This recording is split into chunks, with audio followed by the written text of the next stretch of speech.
creators. So what was the experience like here for this kind of project? Well, I think there's two aspects. There's from the agency side and then from the client side. So I can speak from the agency side. The big shift that we had to change in our thinking was we don't control the creative, and you've heard that this morning. I mean, everyone said the same, you know, sort of consistent with, we know how to talk about what we need to talk about with as it relates to your brand. And so for us, our inclination is we control the creative, we control the scripting, we produce the big ads. And so what we had to quickly discover is not in this space. In this space, they are the authentic voice. We provide guardrails maybe about what sort of they can and may not be able to say because of the political and government consequences. But at the end of the day, we had to kind of give that creative control over, which was a big shift as an agency. We were really lucky. The texting issue happened to be the Secretary of Transportation's most important issue, which is strange for us because secretaries usually don't pick a behavior issue. But Secretary LaHood loved this issue, and so he was very supportive when we talked to him about the need to do something different, because you know his attitude was, let's throw some ads on TV, let's put some stuff on radio, and be done with it. And we went back to him and said, no, you really want to have this sense of engagement. I was very fortunate that he had people working for him that understood that whole concept of engagement, and so working it through my political system was much easier than I expected it to be, because I had touch points along the way that understood what we were trying to do. And now when I see this ex-secretary, he left a few years ago, he's ecstatic still about what we did with Rhett and Link and how that still has a life. Excellent. We're trying to figure out how to work them eating squid and texting at the same time. So this was last April that this video came out, and then you came to VidCon last year. And so, what were your big takeaways from that experience being here last year? Well, listen, that's when the whole idea of handing over to the creators the message that you want and letting them take over, that's when it really all kind of gelled for us last year here when it was our first visit, because you actually get a chance to interact with them. So when you talk to the creators, when you go out to the community, and you're in that sort of mix, is when you get a feel for just how powerful that voice is. And I think this morning, this panel was great. I mean, I couldn't have said it any better, really. I just encourage all of you to get out there and meet them. Meet the creators, meet the community, and see how powerful that connection is.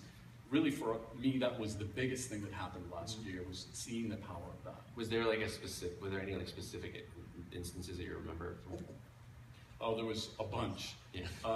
But I know that from actually this panel last year walked out the doors as this was ending, and we were walking out, the group I was with, including my media director, and we were walking out to the escalators just to go down that big long escalator, and suddenly I see this kid with blue hair kind of running up the escalators, and I thought, oh, that's kind of weird. I looked over at him. Within seconds, there was what looked like 50,000 screaming girls running up the escalator behind him. The guy bumped right into me because, he was running away, and he actually stopped and said, "Oh, excuse me, I'm sorry." I thought, whoa, what's going on here? He kept going. We obviously were in the way of everyone chasing after him. And I thought, wow, this is crazy, like the Beatle kind of moment, right?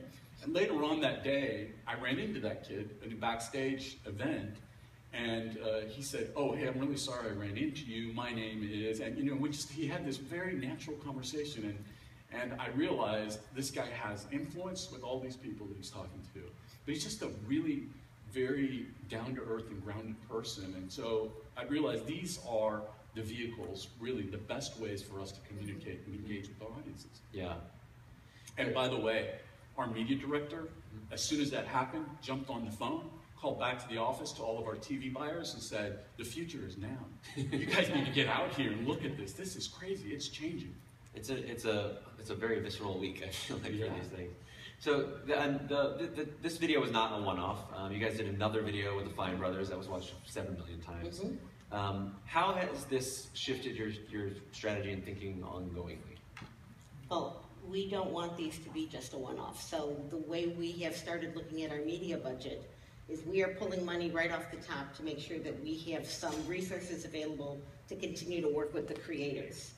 nothing I do is as powerful as what the creators can do in reaching their audience. So I can spend a lot of money on television and things, but there is something about that relationship that the creator has with the people who follow them that is remarkable. So we will continue to look for opportunities to work with the creators to find other places where we might be able to put our message and other things they might be able to help us on delivering out to a broader population. So we are definitely here to stay.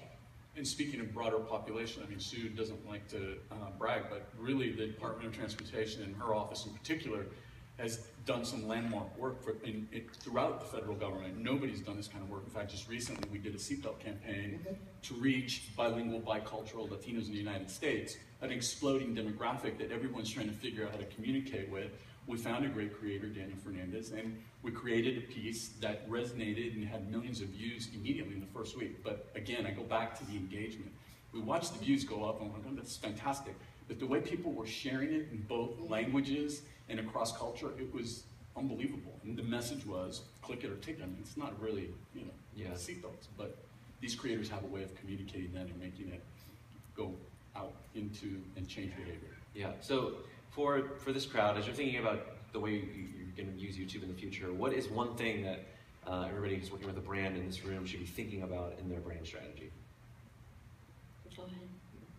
I think there's two things. One is that balance, finding that balance, because what has changed for us has been working with creators is great, but also as a brand, I think that the community is looking to also see your content out there as a brand. So not just working with creators. So we're looking at blending those two things together, and the creators are opening that avenue for us because they're putting that brand out there. NHTSA and the Department of Transportation, yeah, that's a brand, and we're going to take it out there, and we're going to create our own content that complements what the creators are doing with us. I think the other thing that I would say is it's really important to really look at YouTube as it's almost like another network. It's another avenue. It's an NBC and ABC, CBS Adult, but it's YouTube, and it's here today, and it's where we're going in the future.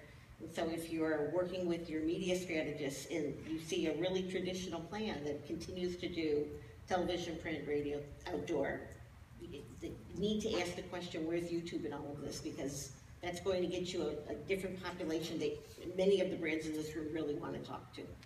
Excellent. Thank you both so much. Thank you. Thank you.